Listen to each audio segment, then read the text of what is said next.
Tears of the Kingdom's vertical open world is a new frontier for gaming. The Legend of Zelda: Breath of the Wild had a huge impact on gaming, as exemplified by the verdant realms of Genshin Impact, the puzzle-like microcosms of Sonic Frontiers Open Zone, and the ineffable cozy ambience of games like Yonder, the Cloudcatcher Chronicles. Now, however, Tears of the Kingdom has broken its open world out into a new vertical dimension, and it suddenly makes everything that came before look formulaic by comparison. Let's begin by mapping out Tears' incredible world.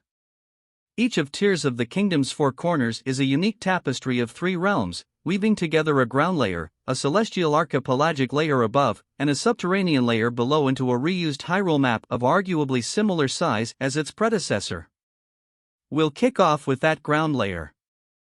The Zora's pristine aquatic dominion is coated with a slimy sludge, and the Gerudo deserts, now enveloped in sandstorms, are even more enduring than before.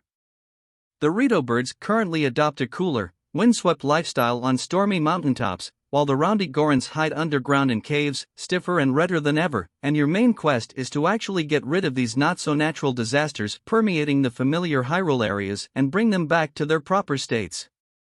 Though not initially wowy and dreamy, these new aesthetic retouches and the reused map convey a clear message. Tears of the Kingdom is not concerned this time with the initial allure associated with stretching the map out for the sake of it, but seeing how far it can go and experiment without relying on any extra landmark/quest buffets and triple the size of France regions and other Bloated Lands 3 and Assassin's Bloated Odyssey filler shenanigans.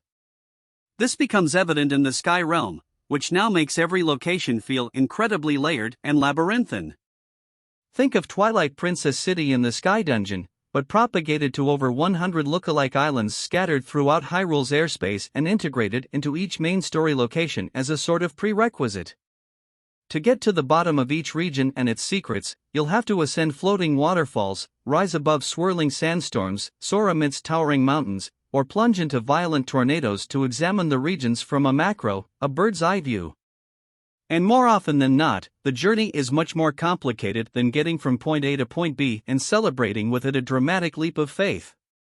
One main story puzzle, for instance, demanded I locate a droplet somewhere and shoot an arrow through it.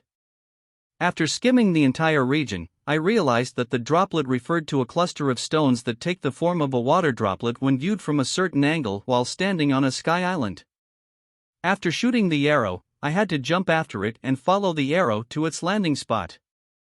It was a clever demonstration of how any upper layer or element in the game, whether it's a mountain or a sky island or just a lonely platform in the air, melds into the fabric of each domain and your visual impression of them. On occasion, strategic vantage points provide a fortuitous boost to these levitating islands, while at other times, the puzzles silently invite you to fashion your own wings by harnessing Inca-like contraptions such as wind fans and DIY planes. With engines, motorbikes, carts, wheels, batteries, and more at your grasp, you can craft functional vehicles to explore any destinations you find captivating, and there are tons of them visible from anywhere you stand, whether on the ground or in the air.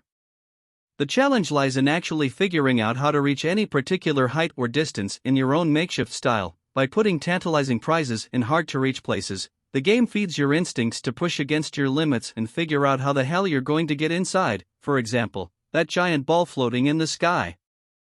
Tears of the Kingdom isn't concerned with rigid sequences that would usually define a mission in an open-world game.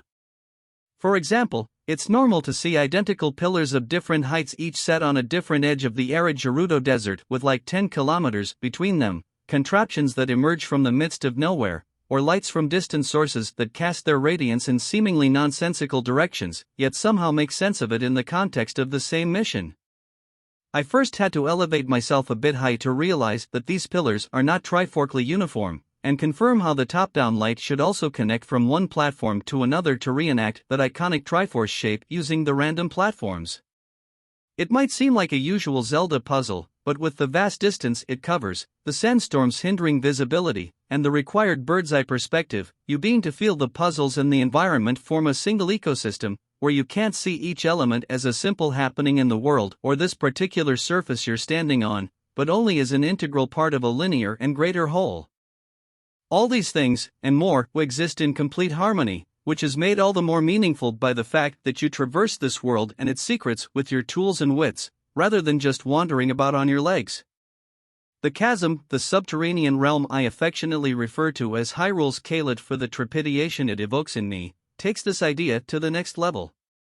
Here, your line of sight is restricted by absolute darkness, forcing you to map out the unexplored territory as you venture out with the help of lamp-like fruits to light your way.